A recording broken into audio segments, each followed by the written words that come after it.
the How To series, brought to you by the Women's Business Center of North Alabama.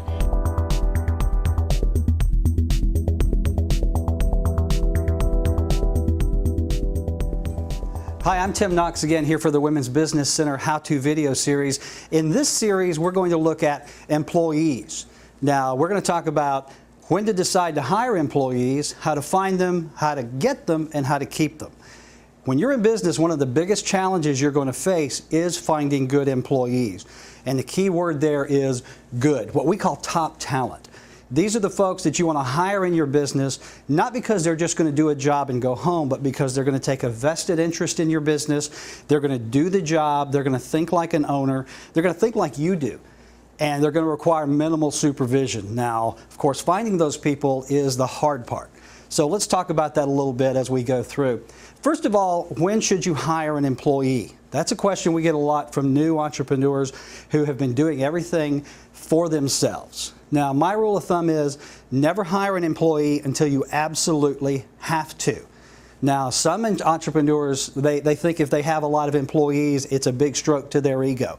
That's great, but again, don't hire until you have to. When is that point? Well, it's when you can no longer handle everything yourself, or when there are particular skill sets that you may need in your business. Let's say you are a one-man or woman shop, you're a CPA, and the business is getting to the point where you need someone to do some of the administrative stuff, or perhaps even another accountant. So don't even think about hiring an employee until you absolutely have to. The reason being, it's going to add more responsibility to you. You're going to have to manage that person, at least in the beginning. So that's going to add to your responsibilities, not take away. You may have to train that person. Again, you're going to have to take the time to do that. And the biggest reason not to hire an employee until you absolutely have to is the cost associated with employees.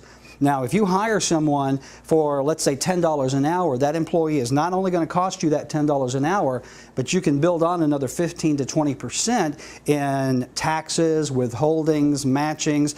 Perhaps you provide insurance. So a $10 an hour employee could very easily cost you anywhere from $13 to $15 an hour. So always keep that in mind. I talk to a lot of entrepreneurs who do not budget for all of those extra charges. So always keep that in mind. When you hire an employee, you're going to have additional charges. Also, you don't want to hire someone until you have a need. All right? Never hire someone just to sit out and answer the phone if the phone's not ringing.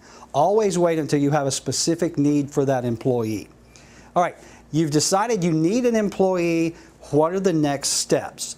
Well, finding the top talent, the perfect employee, is the hardest part of the equation. Knowing where to look. And one thing you have to keep in mind, top talent is already working. Chances are they've got a job or they've got job offers on the line. Even in times like this, when the economy is tough, there are a lot of people out of work, the unemployment rate is higher than it's been in years, it's very hard to find those top talent key people. So always keep that in mind. You've got to create a plan. And with this plan is how, it's going to be your blueprint, basically, of how you're going to find these employees. Now, here's why it's so important to have these top talent employees in your business. Primarily, it's because they make your business better. Okay? Their positive attitude and their energy can actually improve your business. If you've got happy employees, you're going to have happy customers. And happy customers spend more money. There was a recent Gallup survey that found 38% higher customer satisfaction in a business that had the top talent, the happy employees. There was also a 22% higher productivity rate. Happy employees work harder. They actually enjoy getting out of bed in the morning and coming to work. And while they're there, they're going to work. So the productivity is going to be higher. Also, it was found in the survey that businesses with happy and talented employees had 27% higher profits than other businesses. And again, it goes back to the fact that happy employees work harder, they're more dedicated, they have more ideas, they're more creative. They'll come to you and actually say, hey, what if we do this? Or what if we make these adjustments? They're thinking like an entrepreneur, which is what you want them to do. Now, here are the 5 steps to finding that top talent. Number 1, you've got to find them. You've got to locate them.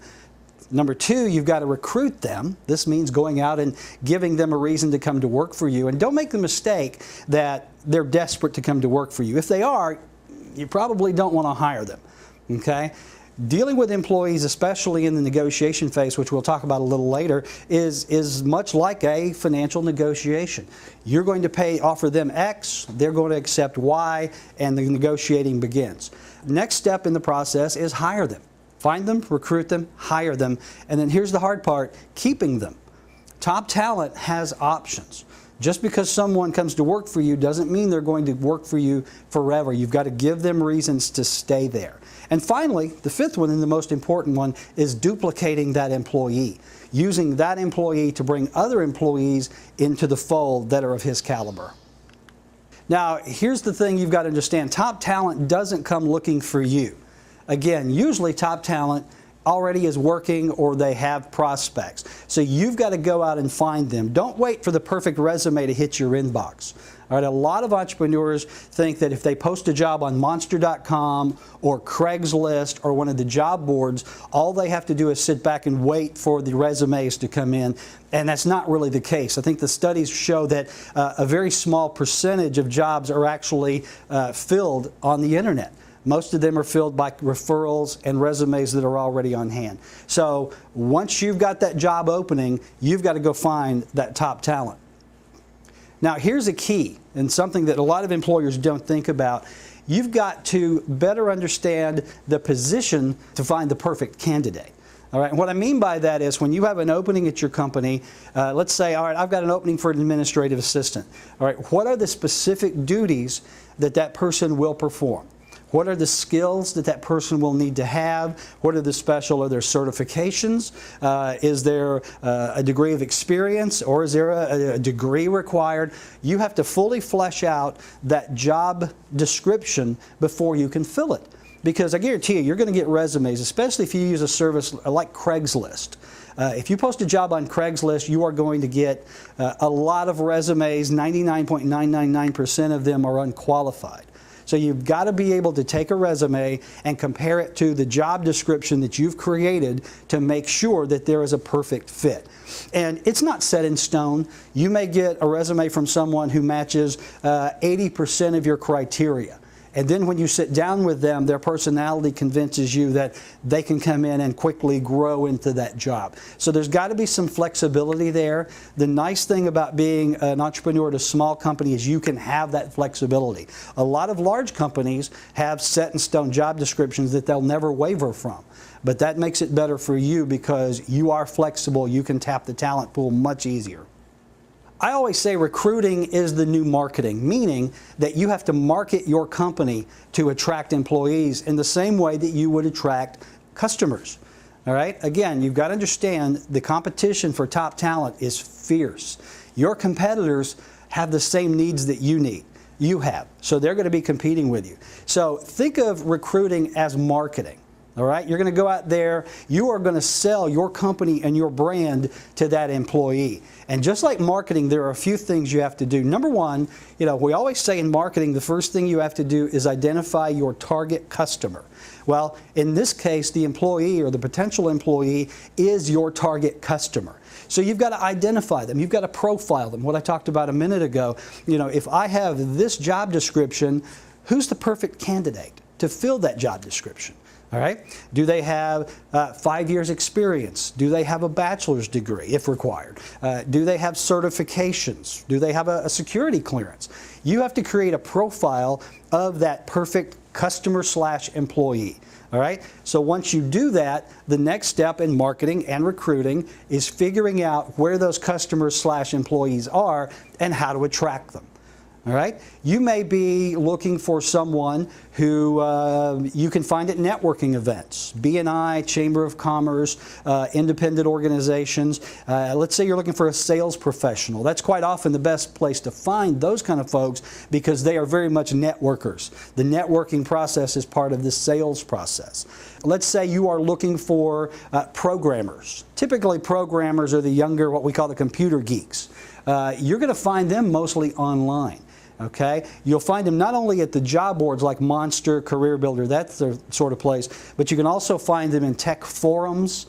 You can find them on blogs. Fortunately, Google has made it very easy to find folks. So use the internet if that's where your customer/employee spends most of their time. And younger employees, that's where they hang out. If you are looking for older employees, I'm a huge fan. In my retail business, I love the older, experienced, more seasoned baby boomer type employees. You can find them typically, they belong to organizations like Lions Club, they belong to Rotary, that sort of thing. So once you've got that customer/employee figured out, you've got to market, you've got to go out and find them. And then, just like selling to the customer, you've got to sell to the employee.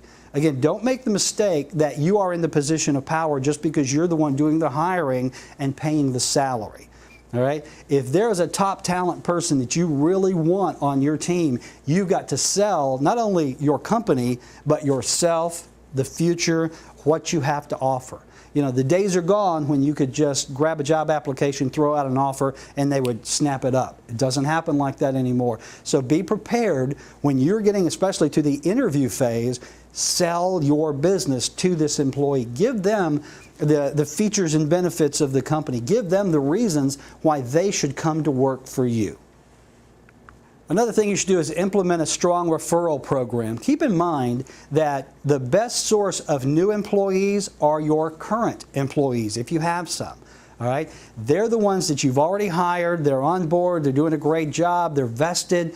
Talk to them about referring their friends. Coming out of a technical background, I can't tell you how many programmers I've hired who were classmates or even roommates of current programmers I had on staff. Usually people will not refer other people unless they are of good quality. You know, the last thing you want to do as an employee is to refer your friend knowing that your friend is a goof, because he's going to come into that business and make you look bad.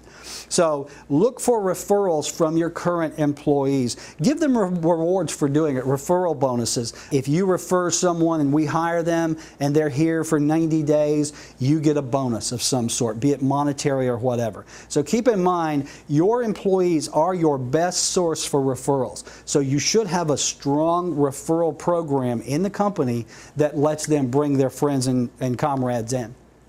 We talked a little bit about the use of technology. Nowadays, everybody is on the internet, and you can use the internet wisely to find those employees. Of course, we talked about Monster.com, Career Builder. There are dozens and dozens of job boards out there. Before you spend the money to post any opening on a job board, though, take the time to investigate that job board and make sure they are they fit what you're looking for. Because a lot of these job boards are very specific. There are a lot of technical job boards. There's even a company out there that's, I think it's called The Ladders, and all they specialize in are jobs $100,000 and above. So if you're looking for a $30,000 a year administrative assistant, you're not going to go pay The Ladders however much it is on a monthly basis to attract people, because it's not the right demographic. So use the web. Don't forget the power of websites, social media. First of all, let me mention this. Every job opening you have in your company should be posted on your website. Now, one thing that I like to do, I call it constant recruiting. I create job descriptions. Even if I don't have an opening now, I'll create a job description for an opening I may have in the future, and I'll post that on the company website. Now, what that does is I'm constantly getting resumes coming into the website, and even if I don't have a job opening today, I may have a job opening 6 months down the road, and I have a pool of resumes that I can choose from. One mistake a lot of companies get into is they don't hire until they absolutely have to, and they wait too long, and they become desperate. And anytime you are in a desperate situation, you do desperate things like hiring the wrong employees. So always put those job openings on your website. Keep them there constantly. Again, even if you don't have an opening. I consult with one company. What we did was we went through and said, okay, over the next 3 years, what job openings might you have, given some opportunities? And we came up with a list of a dozen or so job openings. We wrote descriptions for each job opening, and we posted them to his website. And again, he doesn't have those openings today, but he anticipates them soon, and when they do get here, he'll have a ready supply of resumes that he can at least start the process with. So don't forget your website. Now let's talk about social media. LinkedIn, Facebook, there are dozens and dozens of this. LinkedIn, Facebook are really the top two. Always post your job openings on your Facebook page. You should have a company Facebook page. Let me say this really quickly. Everybody has a Facebook page. We put pictures of our kids on there, pictures of our dogs. You know, it's just fun stuff. You should also have a page dedicated to your business. And that's the page you use to post your job openings on. Okay?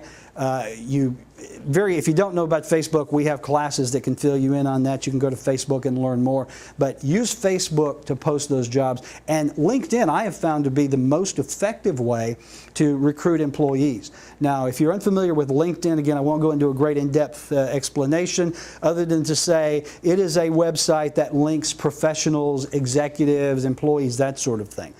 So what I always do is I will go in on my personal LinkedIn page and I'll post the job opening, but then I belong to several groups. For example, like CEOs of Huntsville, Tech of Huntsville, that sort of thing.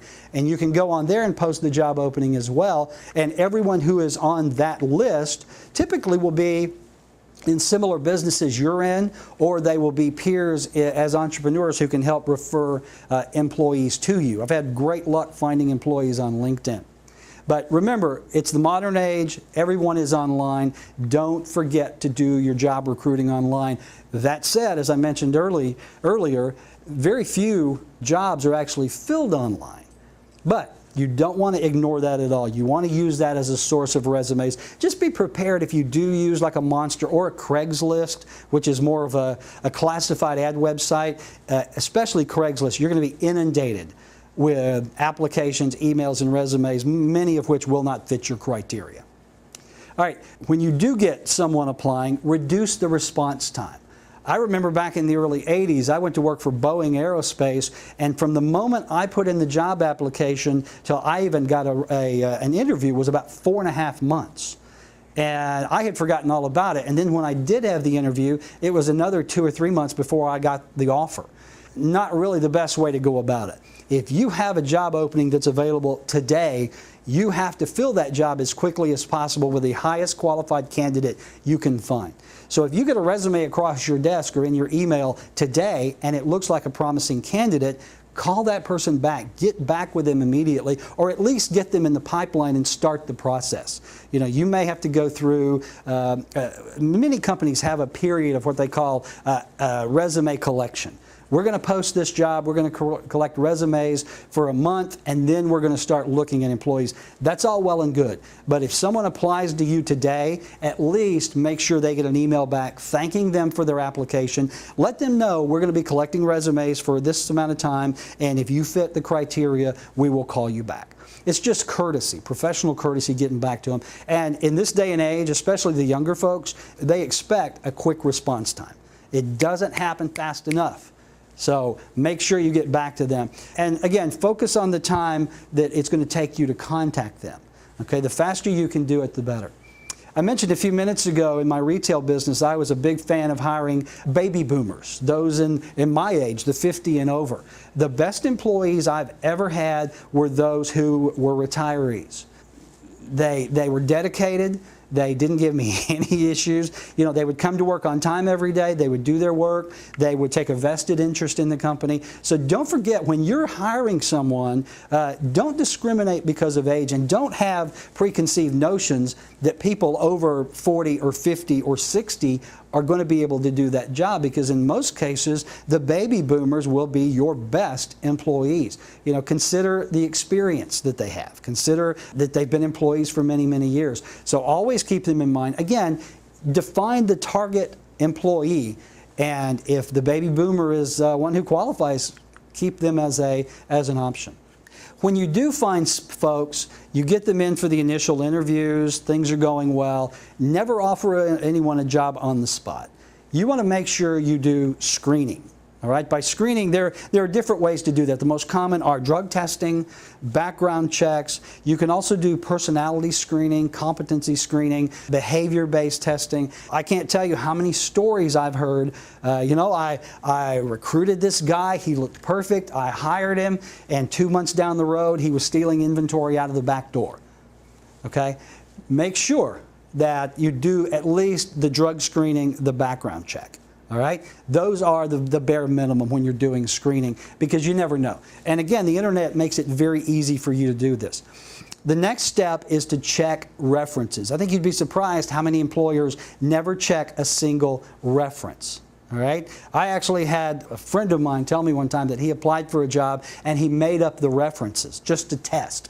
No one ever contacted the references. So when you are collecting applicants, you want references from personal friends, but more importantly, from coworkers, ex-employers, that sort of thing. Remember, if they give you their best friend as a reference, what do you think the best friend's going to say when you call them up? Okay? You want to make sure that you have at least the names of his last 2 or 3 supervisors that you can call. Now, legally, when you call them, they can't tell you a whole lot. They can tell you, yes, they were employed here and they were employed by these dates. And by law, that's about all they can say. But you can always ask, would you hire them back again?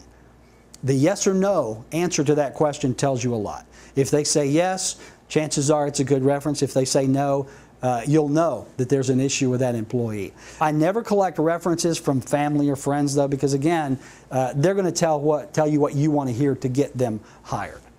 We've talked about references, the quality of references, and here's a big one: never hire out of desperation. I see this a lot, especially in a sales organization. I've had sales organizations. We've had this opening over here, and every day we don't have someone in that position. We're losing money. We've got to get someone hired. I have done it myself. I have hired out of desperation, and it's always proven me true. All right, when you hire out of desperation, your judgment goes out the window. Okay, you hire, there are 4 things I always call the pulse hires. These are people that you hire simply because they have a pulse. They have no qualifications. You just need someone to sit in that chair, take up space, and they've got a pulse. They'll do great. The next one I call are the space takers. And I have seen this a lot in the defense industry. Believe it or not, if a government contract calls for 50 employees on this site, companies hire space takers. They just sit in the seat and take up space. They don't do a lot of work. The one that I always kind of get a kick out of is what I call the suck less employee. I'm going to hire you because you suck less than everybody else that applied. All right? It happens. It's the best of the worst. So you don't want to do that. It is better not to hire anyone at all than hire a pulse hire, a space taker, or a suck less.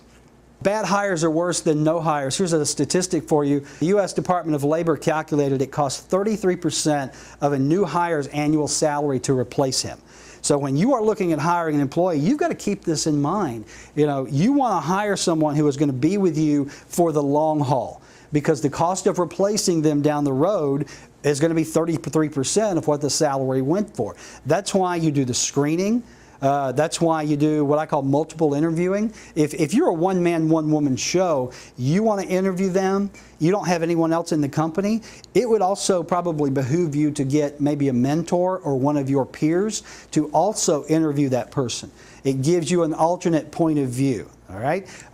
We always had our top employees interview the new hires. And we found that those interviews were actually of more use to us than the interviews I would do, because they were actually more honest with the employees. So keep in mind, if you do what we call a mishire, you're going to hire someone else down the road. It's going to cost you around 33% of what you're going to pay that person. Now, once you do find that top talent, you get them on board, how do you keep them? And this is quite often the hardest part, because new employees come in, they're energized, they're looking forward to the challenge of the position, but then when they get the job, they realize it's just another job. How do you do that? Employees are like customers. I said this a minute ago when we were doing the marketing piece. It's easier to keep the ones you have than find new ones. So you want to come up with ways to keep your employees engaged, keep them motivated, keep them productive. And money is not always the best lure. I've heard entrepreneurs say, well, I'll just give them another $1 an hour, another $5 an hour, another $100 a week. In a lot of cases, money is not enough to keep employees happy and keep them satisfied. Think about it. When's the last time you went into any business, fast food especially, and you were treated rudely? The employee acted like they would rather be anywhere other than where they were. It's an environment that lacks motivation. You don't want your business to be that kind of environment. It's not hard to find out what employees want. Ask them. Ask them, what would make working here a better experience for you? Now, if they say big screen TVs and a refrigerator full of beer, you may want to think about that employee. But ask them what they want. What is it that takes that energizes them? What is it that gets them going? You'd be surprised how many times I've asked an employee what they want, and they say more responsibility, more work. I want to be a bigger part of the team. I don't want to be just a cog that sits at a desk and does my job and goes home. I want to participate. And those are my favorite employees because they start helping me do my job. All right? Think about what motivates you, what keeps you employed, what keeps you loyal. Think back to when you were an employee. Okay, we all worked somewhere before. Think about jobs that you especially liked. What motivated you about that job? What excited you? I always say work doesn't have to be a four-letter word. People actually want to enjoy coming to work. Okay, if you got to work, you might as well enjoy it. So they want to be engaged, they want to be challenged. So create that atmosphere in your business. Make it a fun place to work. Make it where they want to come to work. They don't have to, they want to. Keep in mind, money doesn't always buy happiness. 48% of executives in an ExecuNet survey who are earning an average of $200,000 a year say they're unhappy in their jobs. And half of those were planning to leave those jobs. So a high-paying salary isn't always the motivating factor. Money can't buy happiness. It's especially true at work. Think about what drives them. Again, they're driven by opportunity. All right? They're going to come to work for you today in this position. They want to know, they turn the tables on you, really. The old interviewing tactic, well, where do you see yourself in 5 years? Well, once they come to work for you, they want to know where you see them in 5 years. All right? They're driven by opportunity. They're driven by the chance of added responsibility. They want to contribute beyond their job description. Those are the folks you want to hire. They want to grow as the company grows. And they want to be compensated for it, but the mental rewards are quite often more important than the monetary awards. This is an important point here. Help them balance life and work. All right? People are not defined by what they do at work. That's what they do at work. They're defined by what they do typically outside of work. So help them balance work and home. All right? Two-income families are the norm. Stress that is coming from home is going to affect the job place. So you want your employees to be happy at work. You want them to be happy when they're not at work. So try to give them the balance. If they need to take off an afternoon to go to a dance recital or to go to a softball game or to go shopping because they forgot their anniversary, been there, done that, give them the time to do that. Don't be so rigid that, nope, 8 o'clock to 5 o'clock, 30 minutes for lunch, that's it. Okay? If you do that, you are just going to make them resent the fact that they have to come in. You want to keep employees motivated by making it personal. Involve them in decision makings.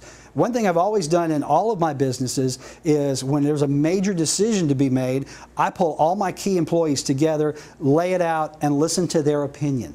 Okay? They're the ones that are actually out there in the trenches doing the work every day. They're dealing with the customers. They're dealing with the clients. They're dealing with the vendors. So get their input. Get them involved in the decision making. Another big thing that motivates employee is public recognition. All right? I mentioned that back in the 80s I went to work for Boeing. They had an Employee of the Month. And if you were voted Employee of the Month by your peers, I think you got a $50 gift certificate and you got to park by the front door, which was a big deal at Boeing because we had thousands of employees. I think more than anything, more than that $50 of that parking space, what people enjoyed about winning Employee of the Month was they got to come up in front of the entire company and they were patted on the back. And people applauded them. And there's that mental gratification. So reward them. If someone in your business does something really great, have an all-hands meeting and let everybody know, hey, look here what Joe did. Because it not only makes Joe feel good, but it motivates everyone on staff. A few other tips: always staff adequately. Being overworked is one of the top reasons employees leave. They burn out. I had to work 80 hours last week. I'm only being paid for 40. If you've got that much work in your company, look at adding additional employees rather than burning out the ones you have. Don't demand the unreasonable. I need you to work Saturday. If you can't work Saturday, I'll find someone who can. Not the great way to motivate employees. Be reasonable. If you've got a big contract coming up, it's not unreasonable to say, hey guys, we're all going to have to work overtime to make this happen.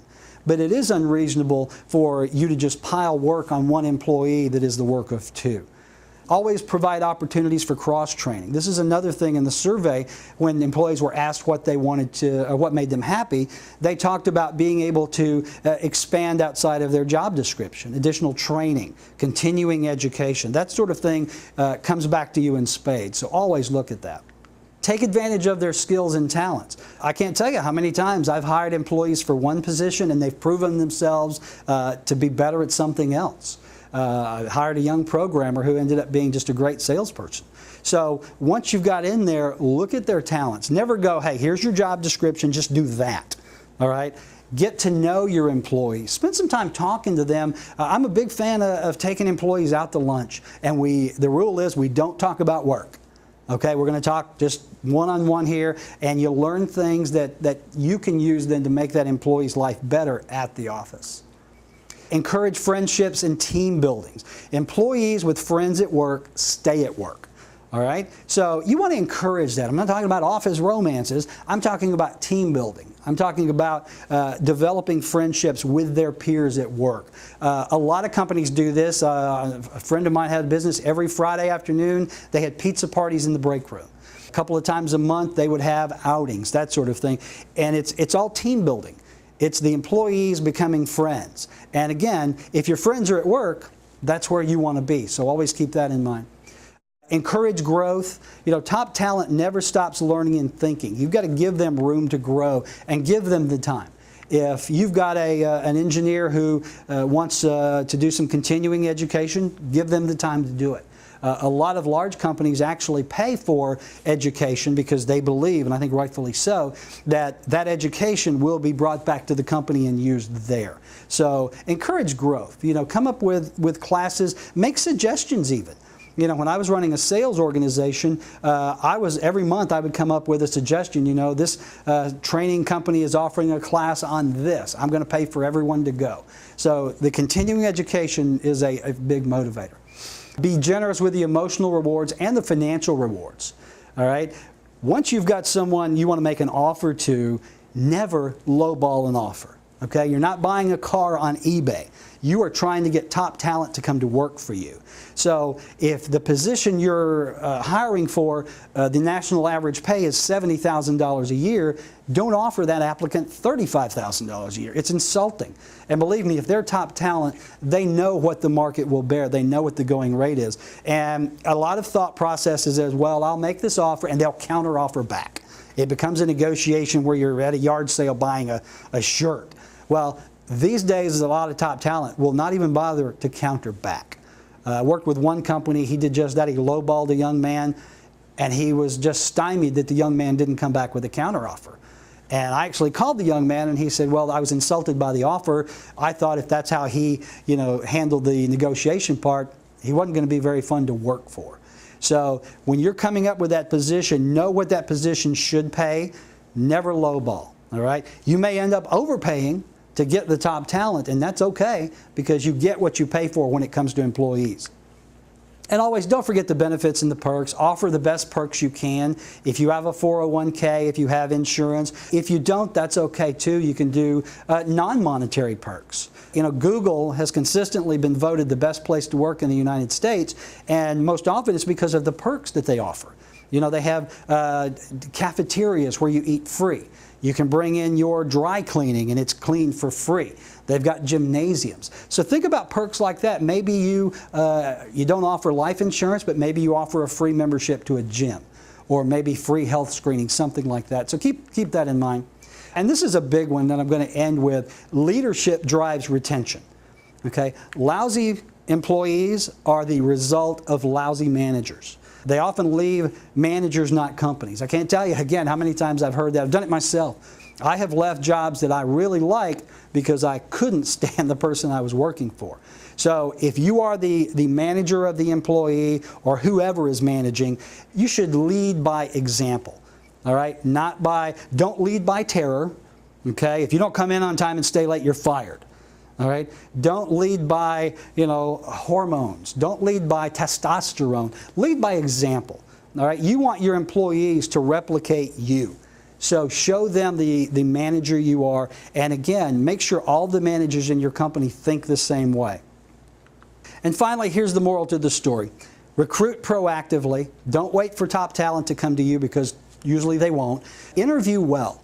Again, if you're a one-man shop, get a peer in to help you interview. You may also go through, there are companies out there that are HR companies that will actually recruit and interview for you and then just send you candidates. Hire selectively. Don't hire out of desperation. Don't hire a space taker. Don't hire someone because they've got a pulse. Hire them because they are the best person for that job. Next, turn your staff into recruiting machines. Remember, most of your top talent employees are going to come in as referrals from your other top talent. And if you don't have employees, look for referrals from your peers, from other businesses, and from people you know. And implement a great referral plan. If you've got an employee that's referring you great talent, they should be rewarded. Encourage group activities, the team building, the friendships at work. Make sure you implement a perk program. Again, if you can't afford 401ks and insurance, there are a lot of non-monetary rewards you can offer. And what you finally want to do is you want to create a culture at your business that breeds loyalty. Your goal should be to have these employees from now on until they retire. Because getting top talent, again, is one of the hardest things you're going to do in your business. For more information, you can visit the Women's Business Center website at WBCNA.org. I'm Tim Knox, and that's going to complete this how-to series on keeping employees.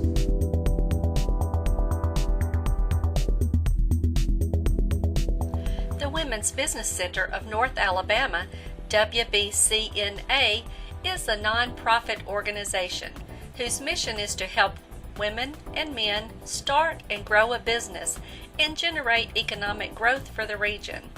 This is accomplished by serving as the premier source for information and access to resources, facilitating their self-discovery and personal development, and providing a mentoring process to support, nurture, and advocate the development of their business. WBCNA's services include startup assistance and nurturing, access to reduced rate services, access to financing, networking and business matchmaking opportunities, referrals to other resources, counseling and formal mentoring, executive level coaching, and business advisory boards. Specialized services of the WBCNA include the Government Procurement Assistance Center and the Veterans Business Assistance Center. For more information about WBCNA, please visit our website, WBCNA.org. Get personal, create success.